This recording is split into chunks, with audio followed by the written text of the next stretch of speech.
नमस्कार विद्यार्थी मित्र हो.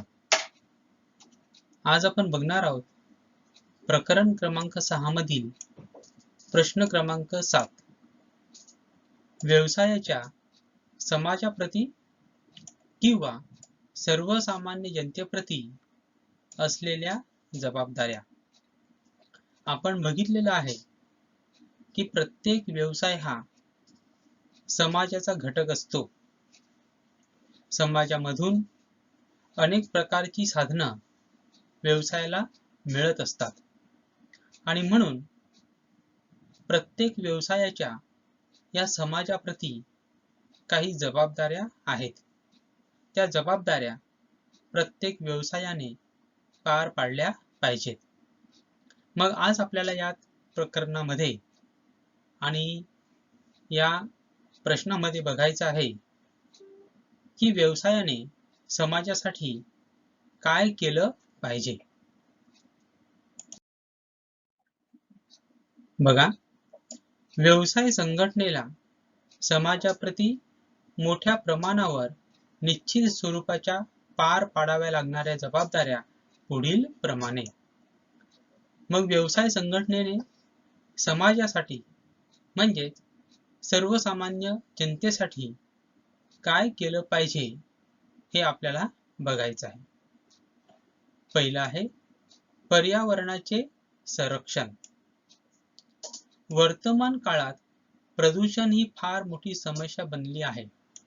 आपण बघत आहोत की आताच्या काळामध्ये वर्तमान काळामध्ये प्रदूषण ही सर्वच देशापुढे असलेली एक मोठी समस्या आहे. मग त्यामध्ये वायू प्रदूषण असेल, जल प्रदूषण असेल किंवा ध्वनी प्रदूषण असेल, सर्वच प्रकारचं प्रदूषण मोठ्या प्रमाणात झालेलं आहे आणि त्याचा परिणाम मानव जातीवर होत आहे, प्राणी जातीवर होत आहे आणि सर्वच गोष्टीवर त्याचा विपरीत परिणाम होत आहे. आणि म्हणून प्रदूषण ही एक मोठी समस्या सर्वच देशासाठी बनलेली आहे. उद्योगधंदे, रासायनिक प्रकल्प, सिमेंट प्रकल्प इत्यादीमुळे जल व वायू प्रदूषण होते. अनेक प्रकारचे उद्योगधंदे आहेत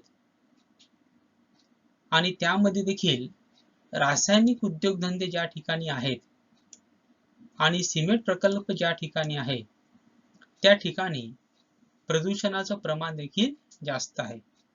आपण जर बघितलं तर बोईसर MIDC मध्ये मोठ्या प्रमाणात रासायनिक उद्योगधंदे आहेत आणि त्यामुळे बोईसर आणि आजूबाजूच्या परिसरामध्ये मोठ्या प्रमाणात वायू प्रदूषण होत असते आणि तसंच मोठ्या प्रमाणात जल प्रदूषण देखील होत असते. तर विविध प्रकारच्या उद्योगधंद्यामुळे मोठ्या प्रमाणात पर्यावरणाचे विघटन होत आहे आणि पर्यावरणाचे नुकसान होत आहे. व्यवसाय संघटनेने शक्य त्या उपाययोजना करून प्रदूषण कमी करावे. मग आता आपल्याला उद्योगधंदे हवेत का नकोत? तर उद्योगधंदे हे असणारच. रासायनिक प्रकल्प देखील आवश्यक आहेत, सिमेंट प्रकल्प देखील आवश्यक आहेत. म्हणजेच हे उद्योगधंदे किंवा हे व्यवसाय आपण पूर्णतः बंद करू शकत नाही. परंतु जरी हे आपण पूर्णतः बंद करू शकत नसतील तरी व्यावसायिक संघटनेने आपल्या उद्योगधंद्यामधून प्रदूषण कशा प्रकारे कमी होईल याचा प्रयत्न केला पाहिजे, त्याच्यावर उपाययोजना केल्या पाहिजेत. आताच्या ज्या नवीन टेक्नॉलॉजी आहेत किंवा नवीन तंत्रज्ञानाचा वापर करून प्रदूषण कमी कसं होईल, कमीत कमी प्रदूषण कसं करता येईल याचा प्रयत्न प्रत्येक व्यावसायिक संघटनेने केलं पाहिजे. म्हणजे थोडक्यात काय, पर्यावरणाचं संरक्षण करण्याची जबाबदारी ही उद्योगधंद्यांवर आहे. पर्यावरणाचं संरक्षण करण्याची जबाबदारी सर्वसामान्य जनतेवर देखील आहे, परंतु त्याची मोठी जबाबदारी उद्योगधंद्यावर आहे.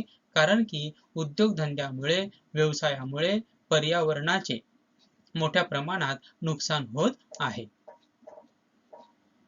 दुसरं आहे संसाधनांचा जास्तीत जास्त चांगला वापर. व्यवसाय संघटनेने दुर्मिळ संसाधनांचा योग्य व जास्तीत जास्त वापर केला पाहिजे. इंधन, पाणी, जमीन इत्यादी संसाधनांचा कार्यक्षमपणे वापर करावा. बघा, अनेक प्रकारची संसाधने उद्योगधंद्यासाठी आवश्यक असतात. त्यातील अनेक संसाधने हे दुर्मिळ आहेत. दुर्मिळ म्हणजे त्याचा जो साठा आहे तो लिमिटेड आहे किंवा विशिष्ट कालावधीनंतर त्याचा साठा संपणार आहे. उदाहरणार्थ इंधन असेल तर इंधनाचा जो साठा आहे तो विशिष्ट प्रमाणात आहे. काही काळानंतर ते इंधन संपणार आहे. जमीन आहे, जमीन देखील विशिष्ट प्रमाणात आहे आणि काही काळानंतर जमीन त्या ठिकाणी जरी राहिली तरी वाढती लोकसंख्या लक्षात घेता वापरण्यासाठी मिळणारी जमीन ही कमी कमी होत जाणार आहे.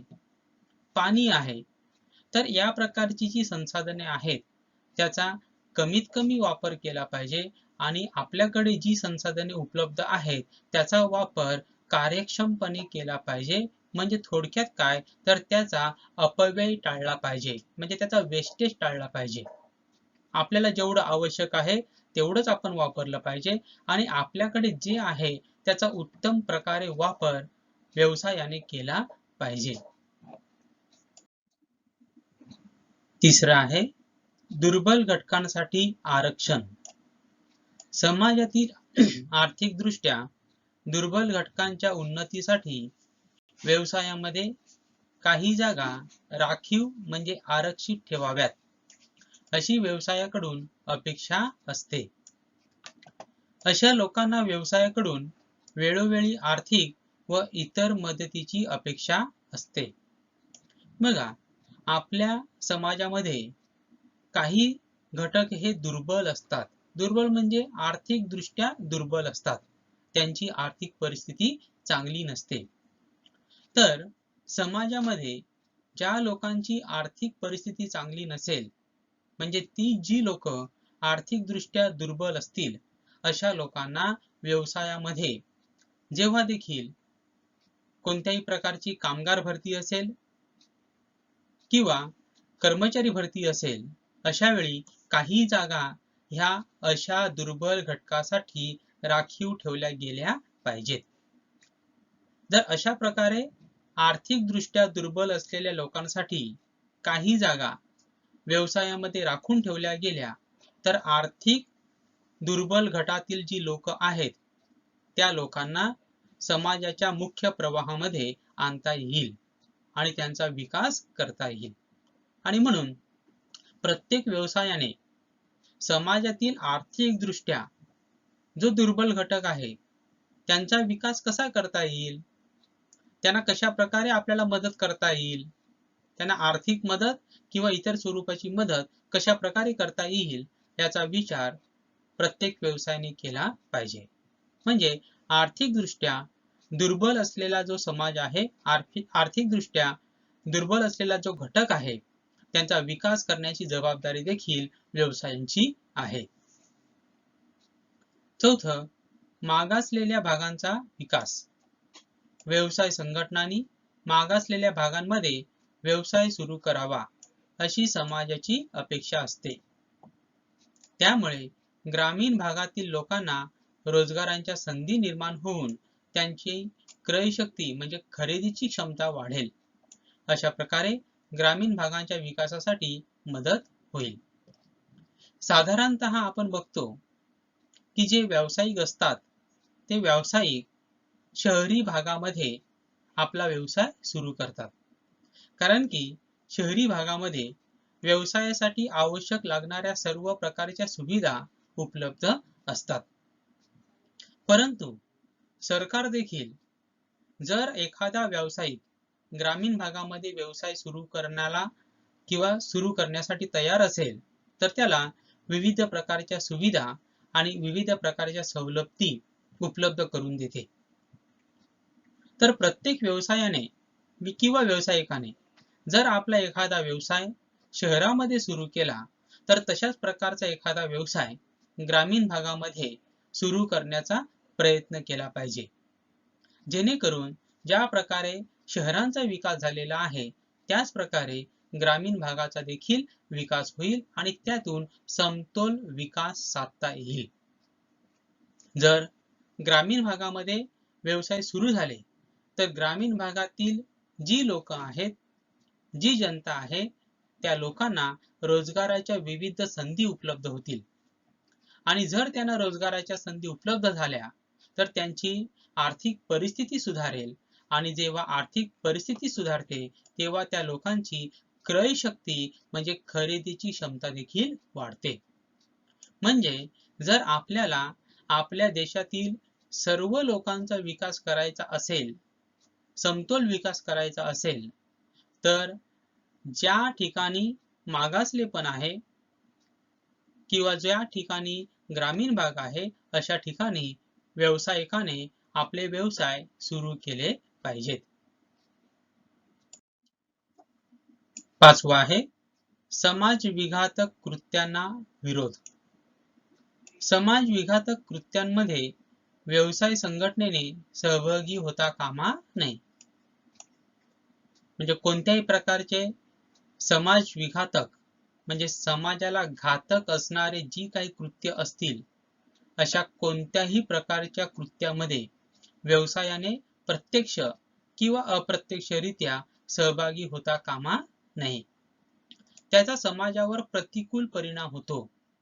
प्रतिकूल म्हणजे विपरीत परिणाम होतो, वाईट परिणाम होतो. समाज विरोधी घटकांना कोणतीही आर्थिक मदत पुरवता कामा नये. म्हणजे जो घटक समाजाच्या विरोधात काम करतो, समाजावर प्रतिकूल परिणाम करत असतो, अशा कोणत्याही घटकाला व्यवसायाने आर्थिक किंवा इतर कोणत्याही प्रकारची मदत करता कामा नये.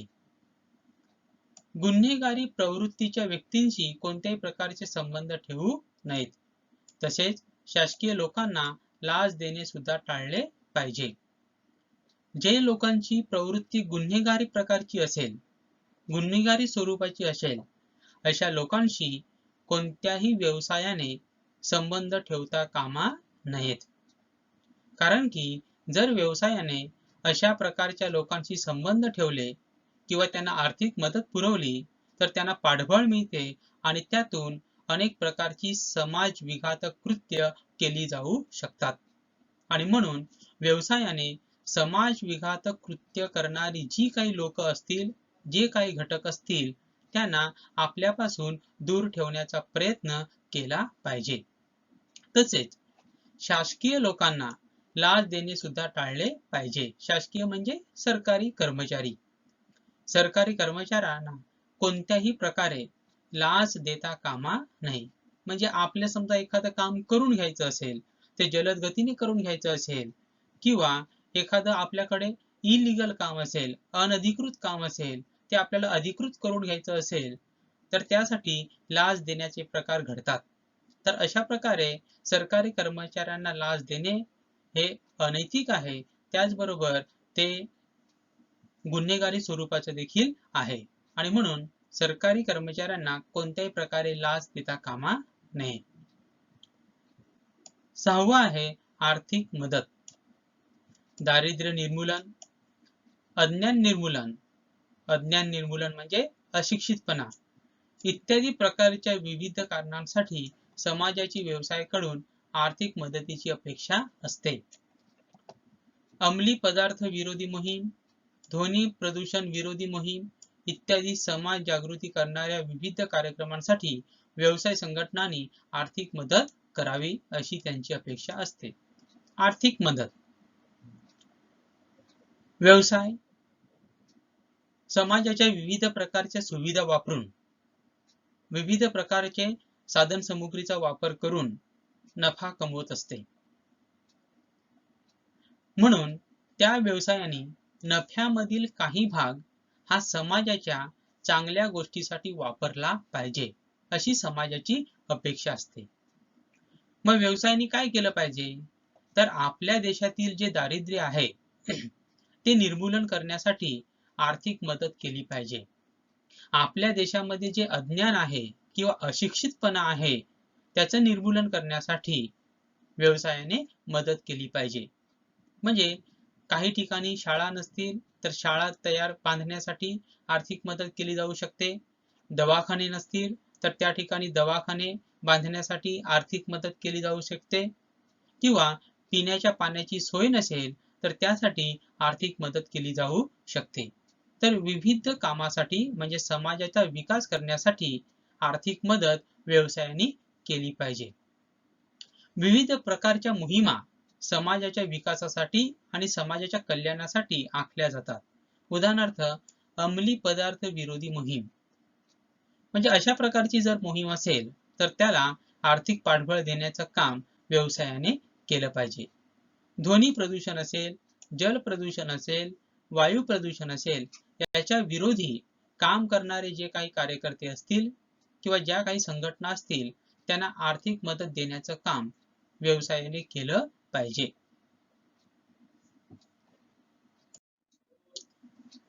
सातवा आहे अतिदाट गर्दी रोखावी.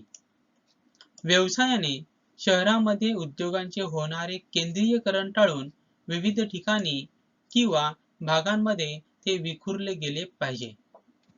उद्योगधंद्यांची स्थापना प्रामुख्याने औद्योगिक क्षेत्रामध्येच केली पाहिजे.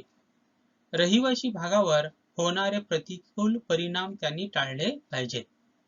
बघा, अतिदाट गर्दी रोखावी म्हणजे दाटीवाटीने व्यवसाय स्थापन करता कामा नये किंवा ज्या ठिकाणी लोकवस्ती असेल त्या ठिकाणी घातक किंवा लोकांवर विपरीत परिणाम करणारे व्यवसाय स्थापन करता कामा नये. अनेक ठिकाणी उदाहरणार्थ जर आपण बोईसरचं जरी उदाहरण घेतलं तरी त्या ठिकाणी पूर्ण आशियामधील सर्वात मोठी MIDC आहे. बोईसर मधील MIDC ही पूर्ण आशियामधील सर्वात मोठी MIDC आहे. आणि अशा कारणामुळे तेथे मोठ्या प्रमाणात उद्योगधंदे आहेत, रासायनिक उद्योगधंदे आहेत आणि त्याचा परिणाम तेथे राहणाऱ्या लोकांवर मोठ्या प्रमाणात होत असतो.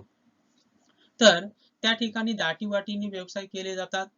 त्या ठिकाणी मोठ्या प्रमाणात वायू प्रदूषण होत आहे, मोठ्या प्रमाणात जल प्रदूषण होत आहे, मोठ्या प्रमाणात ध्वनी प्रदूषण देखील होत आहे.